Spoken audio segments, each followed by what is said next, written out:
In a world saturated with content, your trusted RBN embodies that spirit, espousing a philosophy grounded in accountability as it tackles Black social issues, family issues, and political issues with the rigor and fervor that are both rare and necessary. Under the audacious motto, we dare to be bold, not silent. The channel invites viewers into a space of unapologetic discourse, where pressing issues are unpacked with intelligence, empathy, and resilience.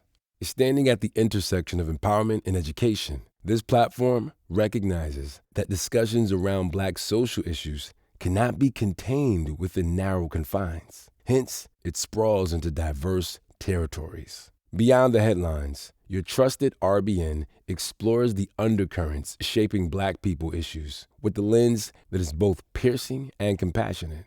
A foray into the channel's political discourse reveals a landscape where accountability isn't just championed, it is demanded. Through thoughtful analysis and discerning critiques, the platform urges viewers to envision a political sphere devoid of passivity. Here, individuals are not mere spectators, but active participants steering the narrative and progress. Furthermore, engagement is not a one-way street on this platform. Viewers find themselves in a vibrant community where their voices are valued, where they are urged to be bold, not silent, and to engage actively through likes, comments, shares, and discussions that foster a rich and diverse tapestry of perspectives and insights. In a nutshell, your trusted RBM is more than a content hub. It is a pulsating, dynamic entity that stands as a bastion of accountability in a world inundated with noise. It doesn't just venture to spark discussions, it ignites movements, steering narratives with a force that is unyielding, yet respectful, grounded, yet visionary. Subscribe today and become a part of a community where you dare to be bold and not silent, where your voice matters. Now, welcome to our live stream. Have the conversation.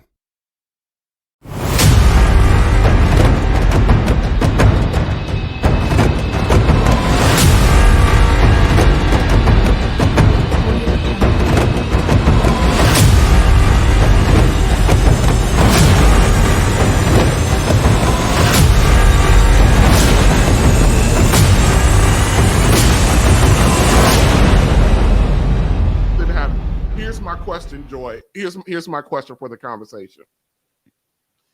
Am I making excuses for our brothers, or are we being a little too hard for the expectation? Are women have too high of an expectation for our men, or am I just making up excuses? What do you mean too hard? Can you quantify that a little bit?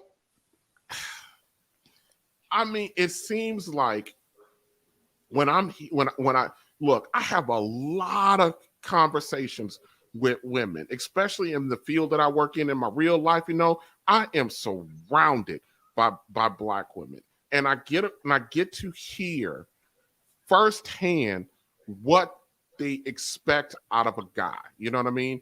And for me, it seems some of the expectations seems to be very daunting, you know, for the brothers, you know, and they're very hard on, and they're not necessarily positive things. There's a whole laundry list of stuff that the women want, and to a degree, I'm fair with it. You know what I mean? They want the guys to be very traditional, and they want them to be providers. They want to be good decision makers. They want them to be able to teach, you know, They want them to be able to anticipate your needs. They want to be able to talk to you. They want to be your friend, all of that, you know?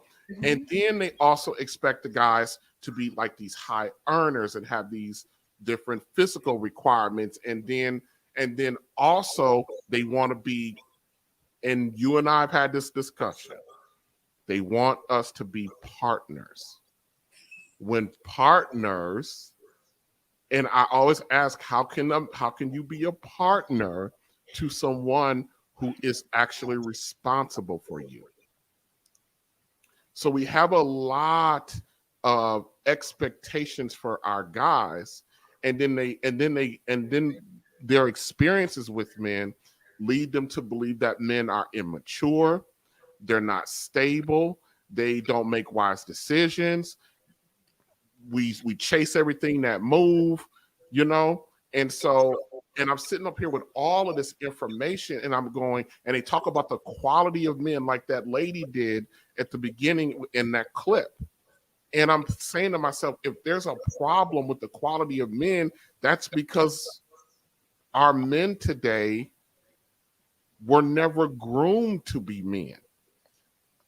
And this is not a complete knock on our women who did the job of raising the children, but you only raise them with the idea of what you think the man is, what the man should be, and the qualities that are instilled in us are not necessarily qualities that are actually attractive to women.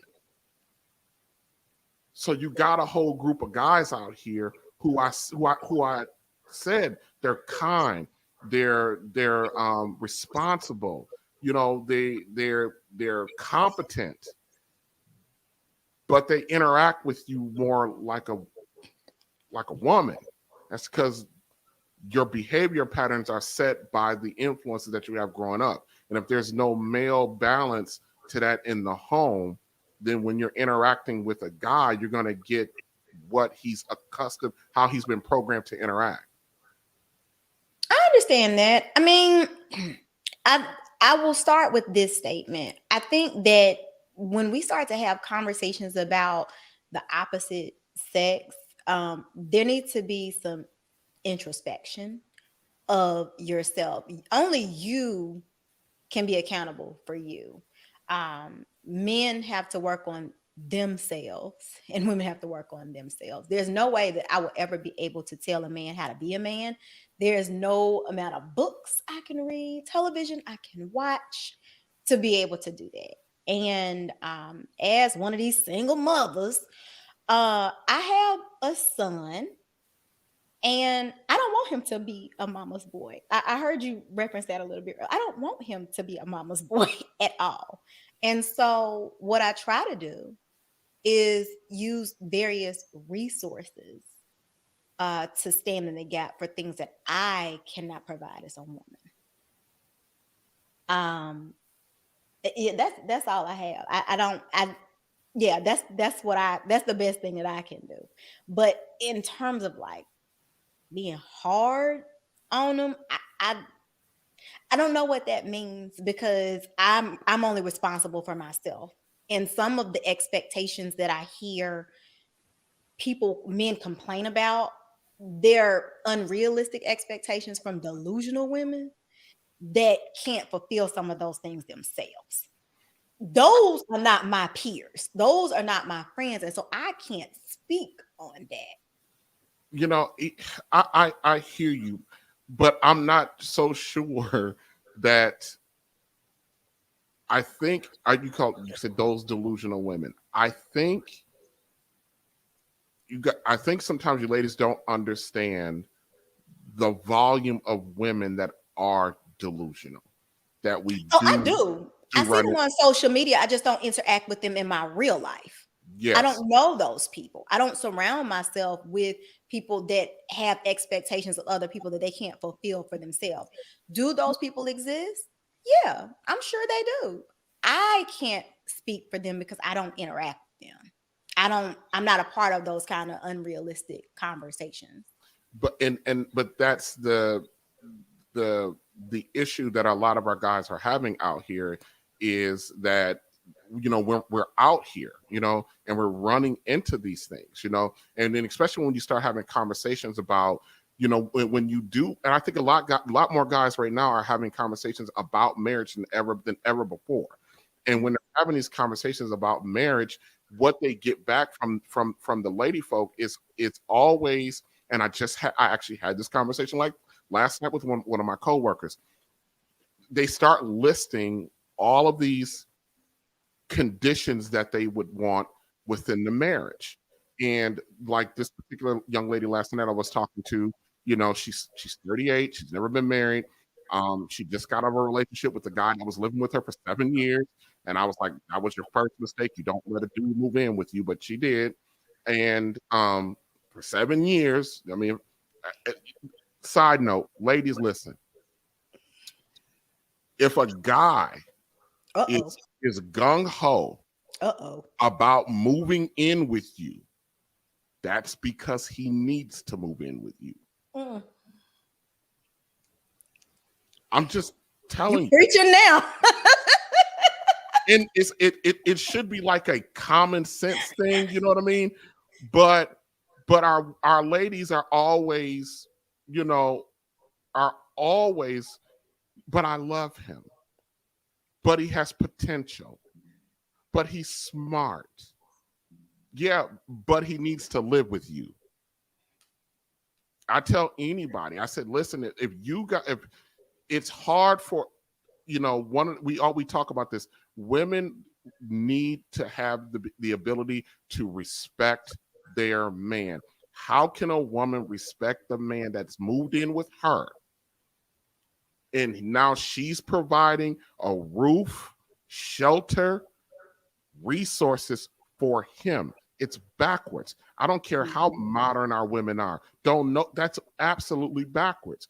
And this particular, lady last night, she was like, yeah, when I get married, I got to have my separate bank account. We got to have our 2 houses, and I got to have, and I told her, I said, then you don't want a husband. They have 2 houses. Like they're going to live separately from each other? Because she has a house now. Oh, okay. Or she's about to, she's closing on a house. So she said, so she got him in. Well, I'll just keep mine just in case something goes wrong. I got mine to go back to. And I told her, you don't need to get married. There's nothing in this life that you can do that doesn't have risk. You're dealing with a human being. Human beings are risky. Yes, you can minimize the risk, but human beings are risky. And I say this to the guys, getting married to a woman, it is risky. And a lot of our women believe that I think they have a profound misunderstanding of the legal system when they get married. Most women, if the relationship ends, will be made whole. That guy probably won't, but you will. The system is set up, especially if y'all have children. Hell, y'all ain't gotta have children together. There's got to be, if there's a kid in the vicinity, the woman will almost always be made whole. And now if you marry a guy and y'all have a kid together and y'all come together under that house and y'all got to go separate, that house goes with the kid. That's how the courts look at it. The house goes with the kid. The kid needs a shelter. And then who's the primary caretaker is the woman. She gets the house. So I was telling her, I said, why are you that concerned if you meet a guy and he says to you, you got to sell that house. I don't want nothing to do with it. You coming over here. Well, that's not going to work in my marriage. You don't get, well, but you're 38 years old.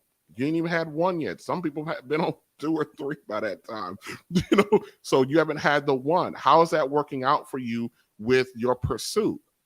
If that's what you say you want. And she talked about very specifically about how she doesn't want all of the pressure and all the relationship.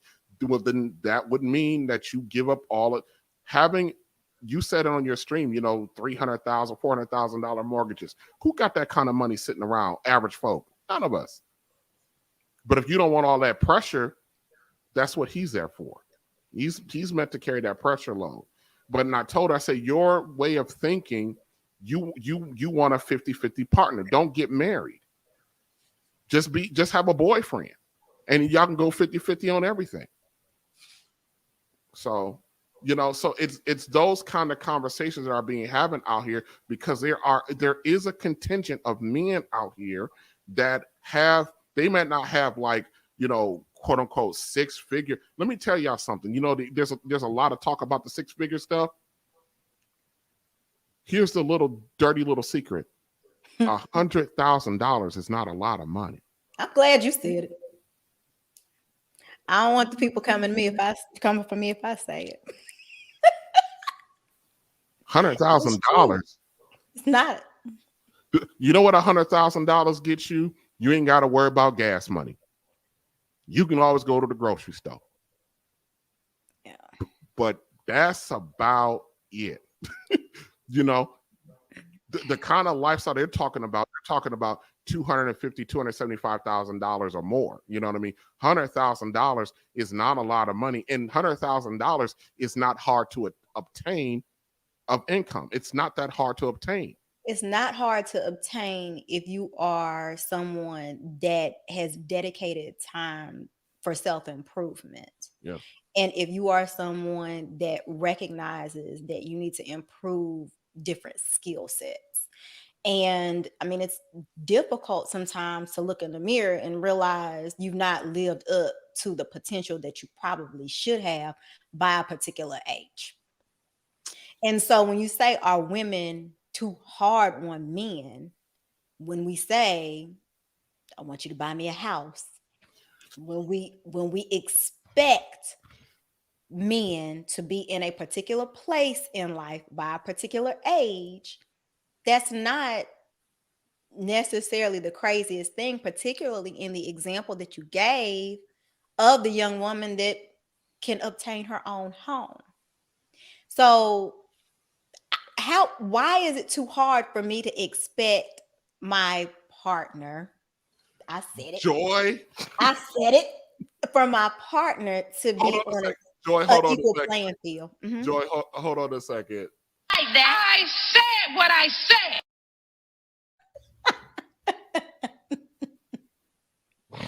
Oh, that partner thing. Hey. Here's the thing.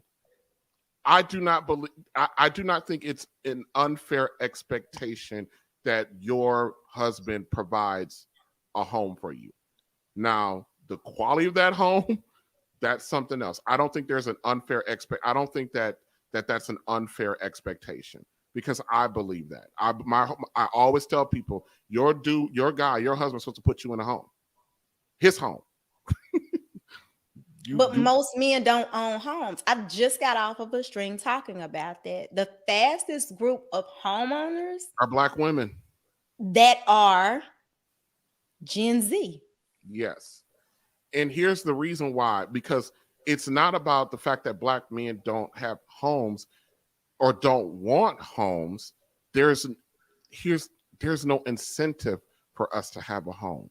If we don't have a family, if we're not married, why in the world would I go buy a home? So I had a conversation with the guy that said that it's because that, during the 90s when, we were, you go girl, men now didn't see their dads buying homes. I think that's cap. I was like, okay. I took it with a grain of salt. I laughed about it, but I disagree with it. It's more so because where's the incentive? A home represents family. It does. Period. So if you got, or it could represent an investment in yourself. But a lot of us, believe it or not, when you listen, Joy, I'm a single man. Mm-hmm. I think in terms of investment, but I have a home now, but I just got it a couple of years ago. Prior to that, I had a town. The last piece of property that I owned was a townhouse, basically, essentially an apartment. It was a condo. It was an apartment, which that doesn't scream family. That screams investment. It does, but that's not how we're looking at it. When a man's thinking about a home, he's thinking about a family. That's the jump we make. And so women are always thinking about home by home because you're nesters. So it's your nesters and your family, and it's in your children, your family. That's not why women are buying homes now. Oh no, I'm talking about now. I'm just talking about in general. Yeah. Okay. Now that's not the bag chase. Right now, it's a bag chase. Yes, there's a mismatch in thinking, and so again, when I'm saying, what do you mean too hard? Why is it a challenge? Well, why is the perception that a woman expecting a man to invest in himself and invest in his future? Why is that hurdle too high? Because a lot of times, it comes across as if you're not satisfied what we we always hear invest, improve. Like, let's take, for example, because we got Mr. Terrell Key. He's an educator. You know, some of the most educated people in this country are teachers. They have to have more education and more certification. Anytime that they want to move up in their field, they either have to go back to school to get another degree or to get another certification, or sometimes both. But their financial situation doesn't really improve that much, with the average teacher making about, and we're talking about an average 10-year, a teacher who's been around 10 years. She's about $55,000 a year. But that might be his life's passion, to be a teacher. But our women, because we want more, y'all want more. You want to level up. You want this. You want a certain level of lifestyle.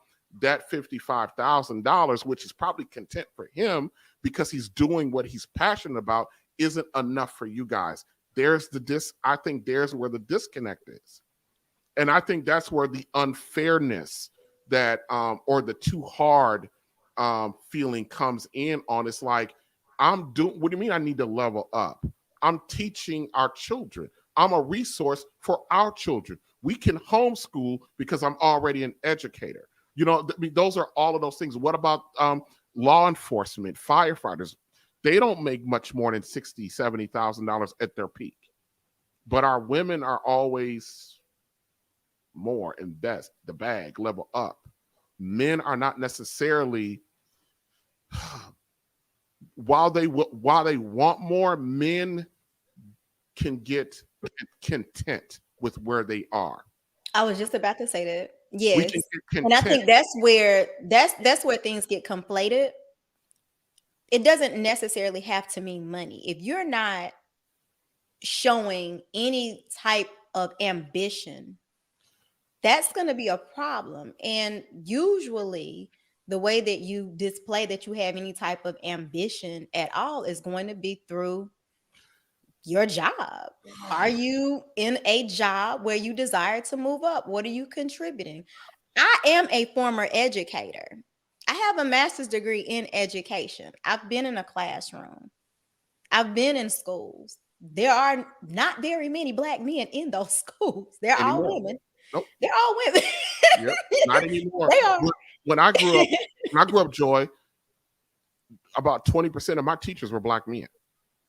But this is, you're talking about in the early 90s rolling into the 2000s. You know, there were a lot of Black male teachers. Hold on a second, Joy. Here comes the money. Here we go. Money talk. Here comes the money.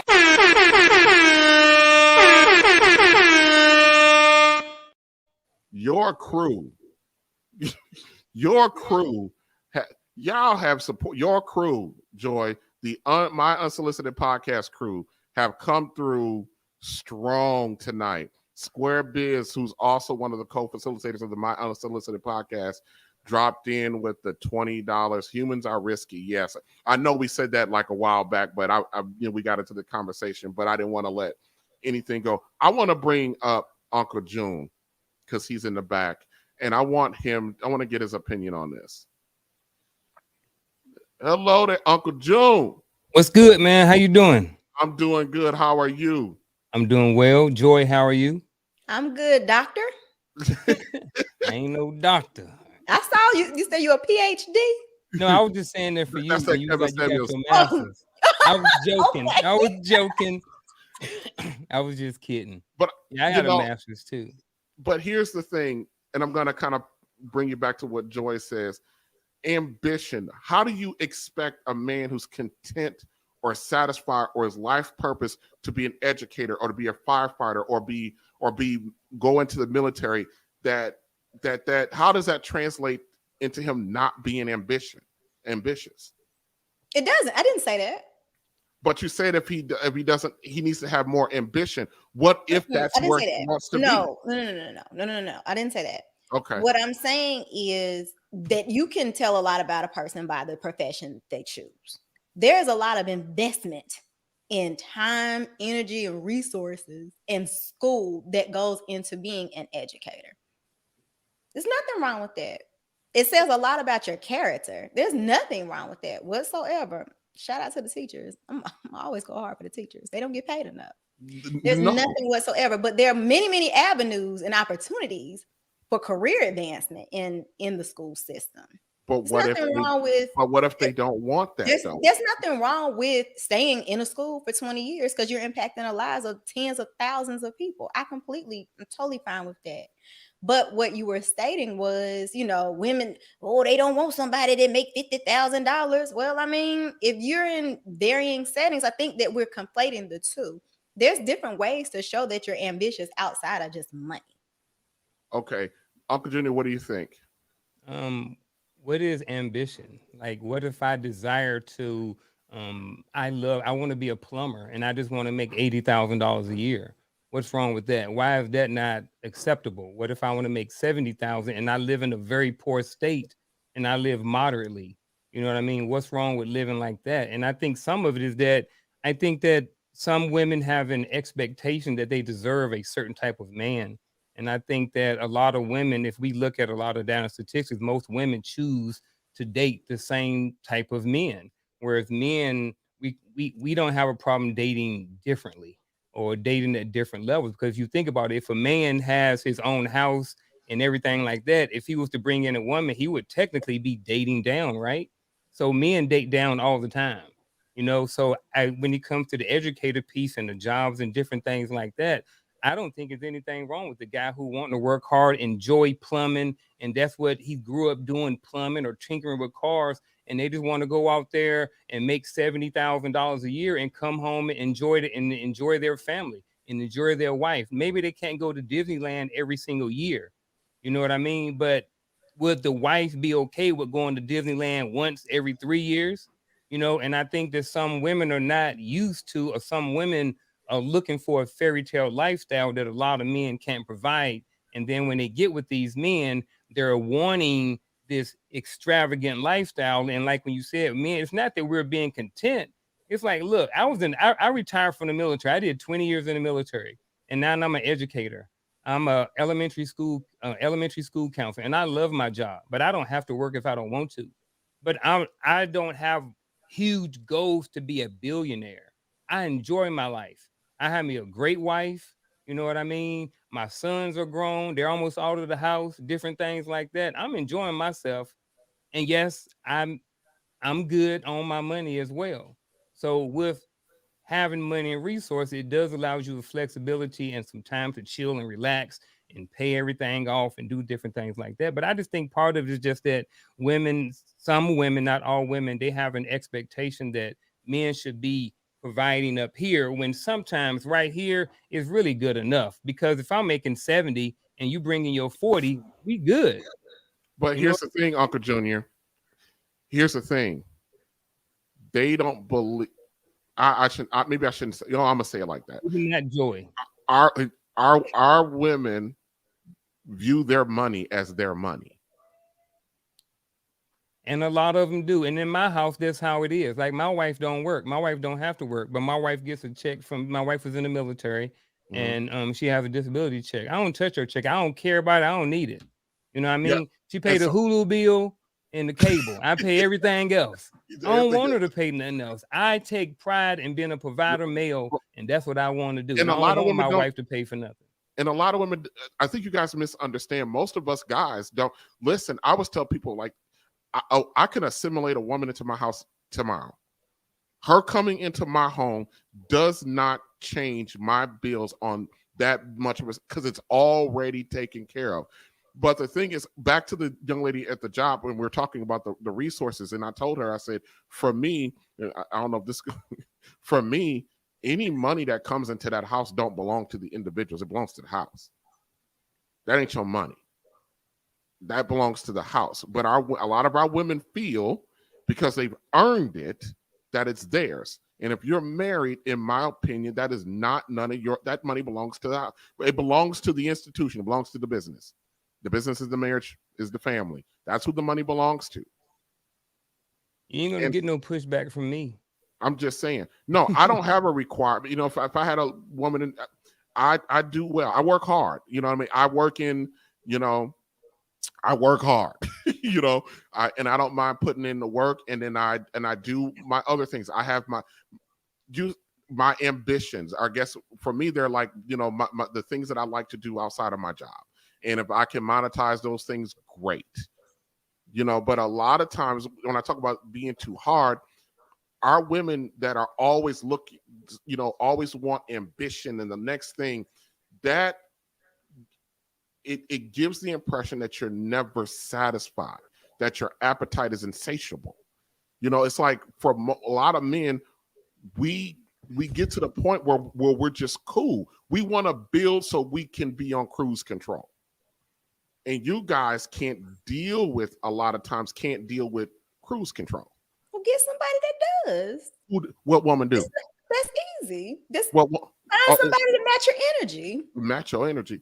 Find somebody it's fine. If that is the goal, if that is that individual's desire, get somebody that's gonna match up with that, and then everything will be fine. But in our current market, I don't know where in our current market with our women that there are women out there like that. It's always about the come up. Again, I just don't see where they're out. I'm not here to speak on behalf of anyone. I can only talk about my life experiences. Mm-hmm. That's it. I can only talk about my life experiences. Me. I think TJ got a point. I think if we look at social media, that is kind of sort of the narrative. That's exactly where y'all getting this nonsense from. Is social media. Get off the internet. Nonsense. I'm getting it into real life. I'm getting That's it from exactly the daily. what I was thinking. You guys, not you guys, but a lot of people are referencing viral moments that we see on the Shade Room. 80%, it's the 80-20 rule.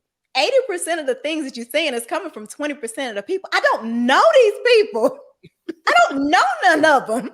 I didn't go to college with them. They're not my neighbors. They don't work at my job. I don't interact with any of what some of the things are that I hear. Does it exist? Yeah, I guess so. Sure, whatever. But and I'm telling you, as a man that is out here, and I tell you, I have a lot of conversations. And yes, it's not like I'm having conversations with millions and millions and millions of Black women. I'm not. But the volume of women that I talked, and it's getting to the point now at the job where it's becoming because I work in healthcare. These ladies seek me out because they hear about my perspective and they get kind of like, what? And they want to get direct knowledge or so. I hear this perspective regularly and it's normally, I don't hear it a lot from, I would say, the Gen Z, and not totally a lot from the millennials, but that late Gen X, early Gen Y, we're talking the 35 to 45-year-old group, which is where I fit. You know what I mean? It's strong with them. It's very, very, very strong with them, and that, but they have the least amount of outcomes. They're talking about, like the young lady I was talking about. She's a good looking woman. She doesn't have any children. There's no reason for this woman to not, unless there's like a behavior issue with her, you know, or should not have or be able to obtain what she wants to obtain. But if her mindset is, you know, mine is mine and what's his is mine too, and then he got to do this for me, and not really talking in terms of what she wants as a unit moving forward, you know, we're here to be of service. We're not here to be your servant. You know, we're supposed to be of service with one another. And our roles are, this is what I told her too. I said, our roles are different. Why do you have a problem with your role? We all got roles and jobs to do, you know, even at work, within the confines of the family. Why do you want your job, your role, and mine too? That equals failure to me. And this, you know, in the title of the stream, Her Way or the Highway, our women who are the largest single group of women out here having this, it's her way or the highway, my way or the highway mentality with everything that you can't negotiate with. Where does that leave us? Yeah, because then you call us terrorists earlier. Is that what you said? I was terrorists. Terrorists? Is that what you said? I asked the question. Are you? That's a pretty strong word to use. I mean, look, if you got a large contingent of men that, for what, even within all of their flaws and the inadequacies, but they still want wives. I don't know one man who don't want a woman. I mean, there are men who, I'm not talking about them, but I'm just talking about heterosexual men. I don't know one of them that don't want a woman. When you approach in mass, they want multiple women. Yeah.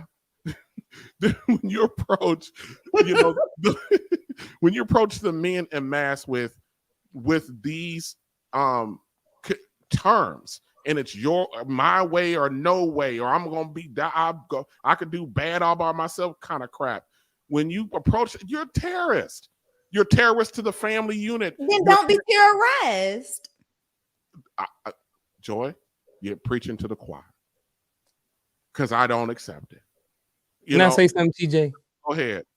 All right. I was looking in the chat and I seen Tariel Key say something. He said most good things are hard to find. That's the truth, because most women are not wives, just like most men are not husbands. That's just personally what I believe. And I think because and that's what I spent a good portion of the monologue talking about. Yeah. We're not, our women have this expectation for us to be husbands, but the vast majority of us were not groomed, trained, or conditioned to be, because there weren't any husbands in the house. Mm-hmm. So, and if you want to be a wife, you have to display and carry yourself as a wife. You don't get to be a wife after you get married. You have to show those signs of wifely things ahead of time. Just like men have to show husband qualities if they want to be a husband. Yeah, I think they both work together.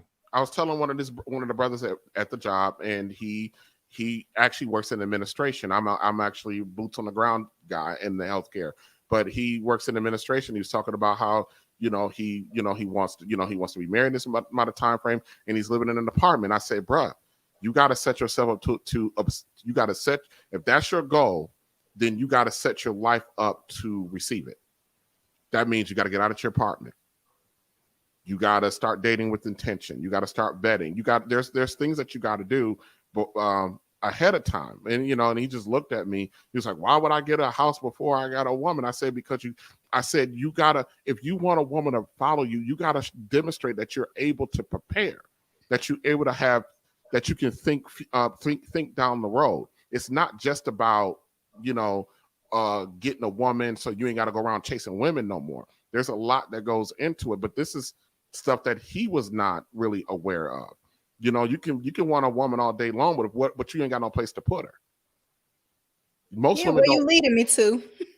Where are you leading me to? Where you leading me to? My apartment. Yeah, that's the thing. I got a Section 8 neighbor. Men want women that's gonna follow them. It's like, well, where are we going? But they don't. But see, a lot of us out here have never had to have these conversations from the male parental figure that's supposed to be in our lives, and a lot of us don't know to even think down that line. And so that's why I talked about, our ladies. You're going to have to, if there's somebody out here that got, I call it good bones, like you got like a house that you want to rehab. If you got a guy out here with good bones, you're going to have to extend some grace and mercy as he figures it out. Because a lot of us are just now coming to this realization.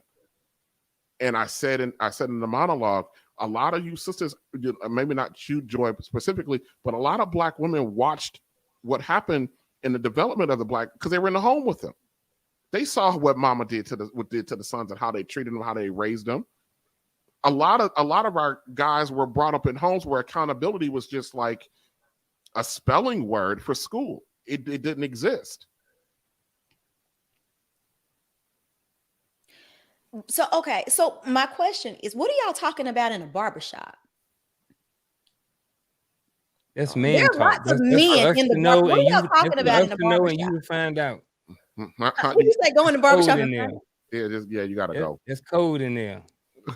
Look, we don't want to know what y'all talking about in the beauty shop. So don't worry about what we talking about in the barbershop. We're talking about y'all. That's what I'm saying. What we We're talking talk about in the about y'all. barbershop, we don't want y'all to know about. That's why we ain't gonna tell you. So my point, well, the reason why I I'm know what you asking, mean, though. Yeah. the reason why I'm asking is because I feel like a barbershop is a sense of community. Men are very serious about their haircuts and who cuts their hair, and they're very loyal. I know. I got And into it with my barber the other day because he was late. exactly, and y'all see the same people float through the barbershop every Saturday. You know they kids because y'all been going there for 20 years. And so what are you all talking about amongst each other that isn't being discussed to the point of impact where we on the YouTube talking to strangers? I don't understand. Why aren't y'all conversing with one another and communicating these messages to one another? Oh, we do. We have these conversations. You We don't. Let me talk tell you about. why I know you don't. Because So why you you gonna guys ask will me? How you gonna ask me? And then when I reply, you cut You me can't. off. Give me 1 second. Let me please just 30 seconds. The reason why I don't believe that is because you guys will watch a man have 5 babies with 5 women, don't pay no child support, don't bring none of the kids to get their hair cut, don't do nothing, and be completely cool with them, totally fine with them, no problem. There's no pushback. Oh, that's my dog. That's my dog. You know what I'm saying? Don't misrepresent barbershop talk and camaraderie for that we're cool with the guy. What happens when he walks out of that barbershop? Who is he cool with? What are you? I'm asking. I'm dead serious. Like what is that? There's a gap that sounds like this. It's there. It has to exist. There seems to be some sort of gap that's there. I would say this.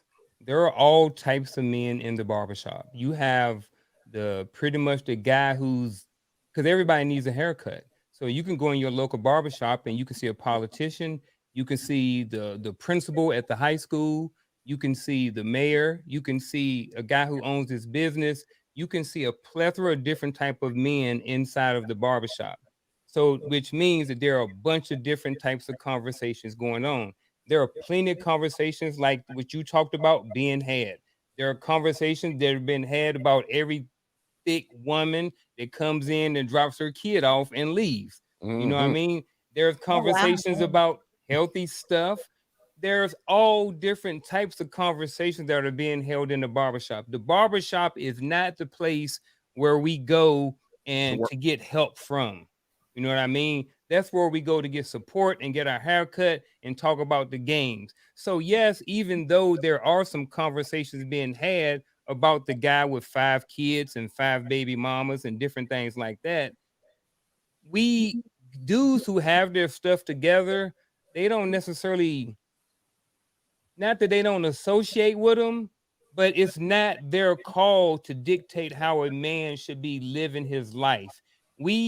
What I try to do is I just try to model, and then I'm on here trying to talk and help and have conversations. So that's my way of giving back and help. I do, like you said, there is all different types of conversations, and maybe maybe more of these conversations should be held at the barbershop. I'm not even against that either. You know what I'm saying? So, yes, those conversations, the good conversations are being had, and there are some bad conversations being had too. And there's also a bunch of different types of men who go to the barbershop. So you could be talking about football 1 minute, and the next minute you talking about somebody that just came into the barbershop that's real thick. You know what I'm saying? So it is what it is. Yeah. Real quick, I want to clarify for Ty Square Biz. She goes, I thought there wasn't an incentive to buy a home when you're single. There isn't. What I mean by that is when men are just single and there's no prospects of becoming a husband or having a family, there is no incentive to buy a house. But the moment the man decides that he wants a wife, that's one of the things that he's going to have to do, that I think he should do, is move to make sure that he have a place to put her. Now, yes, now he's going to run. Now, in today's world, he's going to run into a contingent of women who already have their home. And remember what I said earlier, I do not believe a man should move into a woman's house. I don't care. Even if you get married to that woman, don't move into, that's her house. You move her into your home, and then y'all got to figure out what to do with hers, whether it be sell it, Airbnb it, or let our mama move into it. But that's my stance on that. I kind of want to move forward because I normally get off around this time, but I got another guest in the back I want to bring up, but I want to talk about one more thing specifically about her way or the highway and this issue around settling. This is why I started out with the whole terroristic thing, that our women, it's when you ask them about the term settling, we don't ask them about settling. When we talk about realigning their standards, they say, why do I want to settle? And I say, well, because, why is the word settling such a dirty word to our women? I mean, I guess you can ask, why is the partnership a dirty word to us? But why is settling such a dirty word to our women? I always feel like everybody settles. So what does that actually mean? And then, more importantly, for our women, because so many of our women don't have nobody or no husband, and most women want a husband. They might got a boyfriend or somebody they've been in a relationship with or a situationship. Most women want a husband. At what point, at what age do you just go, all right, let me take the best available out here? And I know at one point Kevin Samuels talked about or asked that question about at what age are women should women settle? And I found a clip. I'm going to play the clip, and then Ms. Kendra, I'm going to bring you up. I found a clip of a lady who's a judge. She's 65 years old, and she's running for office. And she's talking about she's having a conversation with herself about if she should settle or not. So I'm gonna play this real quick, and I want you guys to come back and get your feedback. Hold on, let me Square Biz. Let me get your comment off the screen. Where is it? There we go. All right, here we go. So the question is, when do you settle? When do you compromise? Or do you at all? As for me, I've been single a pretty long time. Never thought it would be this long. I have to admit, when I got divorced a long time ago, I was a little arrogant. I was in my mid-30s, and I knew I was a good catch.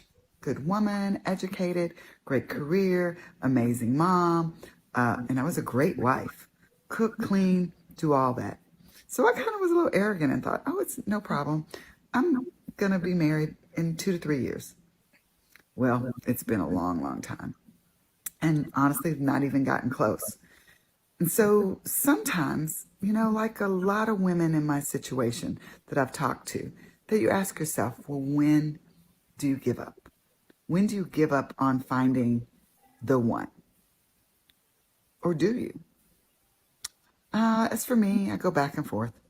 Sometimes I go, well, I just need to be with Mr. Right Now. Doesn't give me butterflies, but he's a good man. He's nice. He likes me. Don't have much in common, but he calls, so I talk to him. Or sometimes you've got the one that gives you butterflies, but he's unreliable and not dependable. He's broke. You got to take him out to dinner. We've all done that. Those are never sustaining long-term relationships. So the question is, do you compromise? Well, where I am right now today, I'm going to say no. I'm not going to compromise. I'm waiting. I'm going to stay optimistic. It gets hard staying optimistic this long, but I'm going to stay optimistic. Now, tomorrow, I don't know. Might settle. Just keeping it real. I'm gonna mute my mic. Oh my God. Oh, so you want me to answer? Is that me? Was that my cue? He said I'm gonna sit back and listen. Is that what that was? Hey, she talking about women. I don't know when women should throw in the towel. I mean, okay. Why would a Miss man want to Miss be settled for? That's like getting picked Miss last Ken- for Miss kickball. Kendra, can you please unmute? First of all, Yes. men. I mean, Miss Kendra was on a stream with me about a month or so ago, and we talked about this a little bit. But when I found this, this lady who's 65 years old, who's divorced her husband 1,800 years ago, and she's still talking about she don't want to settle. How are we supposed to move forward when we have women of that age and that generation still talking about, I'm hopeful? At what point here's what men do. Typically, we pick from the best of what's around us. We don't worry so much about what's in our list or our imagination or our ideal. We look at the pool of women around us, and we'll choose from that pool of women the best we can get from that pool of women. This woman is in her 60s, and we have 75% of our women in our culture that are unmarried. And I don't know how many specifically talk about that they don't want to settle, but that is a reoccurring theme.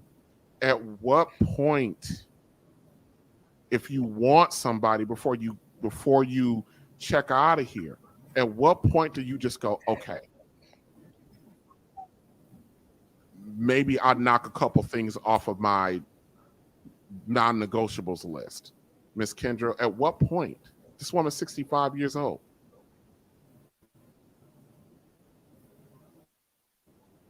Can you hear me, Miss Kendra? I have a little bit of a take on this. Yeah. I'm sorry, Can Miss you hear Kendra. me? Yeah, go ahead. Okay, can you hear me okay? Yeah, I can hear you. Go ahead. So I probably have a little bit different take on it. Okay, I believe, and I know people have their lists, right, that they put in place for your Miss and Kendra, know what for you in a relationship. But I also believe that it's important to have a strong foundation before I on Miss Kendra, you're still breaking up. Turn your cam off and see if that fixes it a little bit. Can you not hear me? We can hear you, but you're breaking up real bad. Turn your cam off Okay. and see if that helps a little bit. Okay, go ahead and try. Okay, is that better? Yes. Is that better? Now. Can you hear me? Yeah. Yeah. You guys, that's not working, is it? I don't. Yeah. I was saying that I probably have a little bit different one. Okay. I think you're going to go out and come back. Yeah. Go out and come back. I think your reception is just really, really bad. I'll just add, let me see. Phil, we got another person in the background. Philly, are you there? Okay. Philly, go ahead and cam up if you're there. We got Philly in the background. Okay, she's not there. All right, Joy, I'm going to ask you.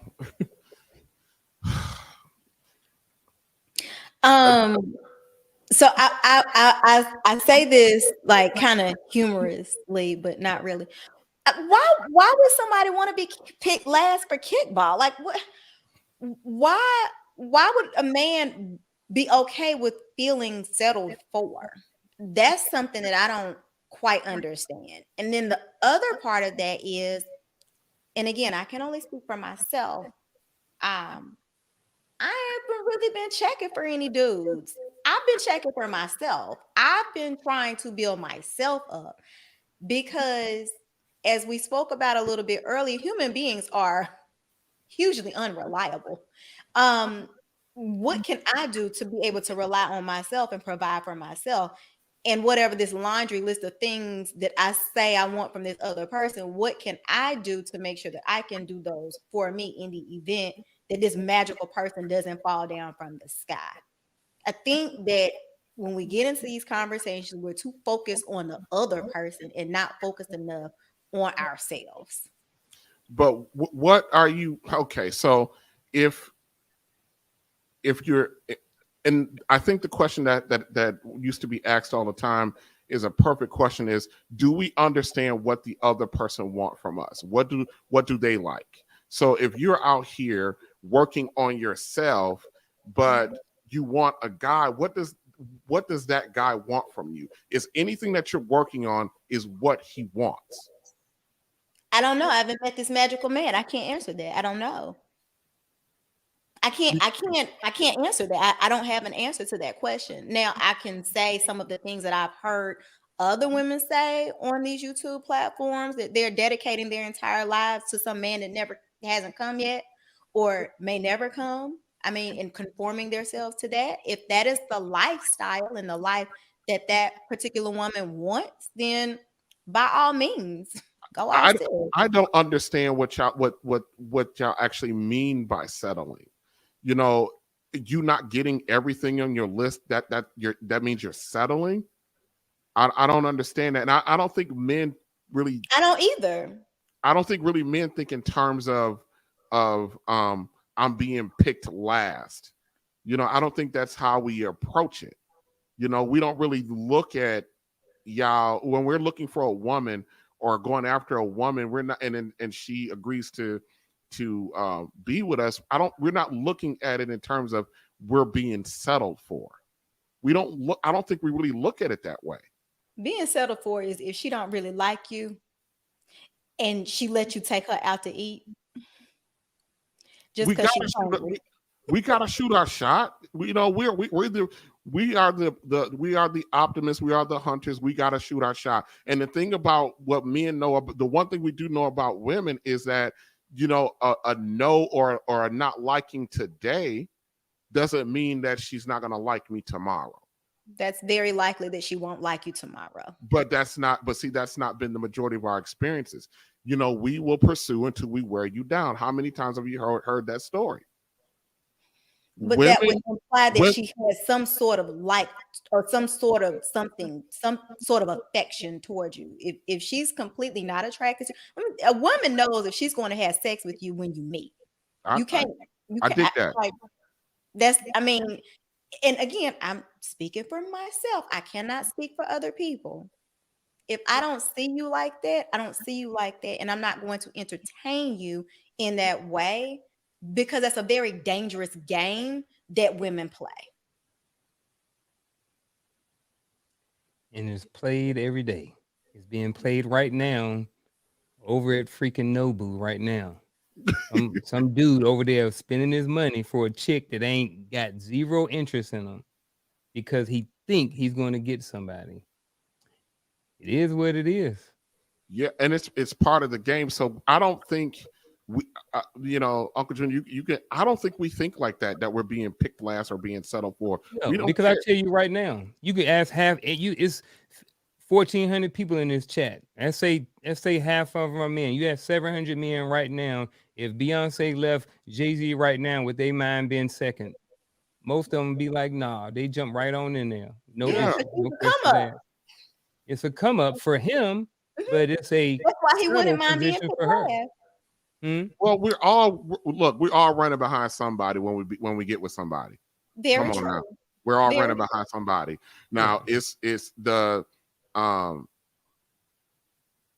it just depends on how much you want to run behind, but we all running behind somebody. We're not, none of us are, most of us are not with the original person we first, fell in love with or laid up with for the first time. No, almost none of us are with that person. So we're all, to me, maybe I'm a little bit wrong in this statement, a little bit off, but if you're not with the first person that you laid up with, that you fell in love with, then everything else after that is a settle.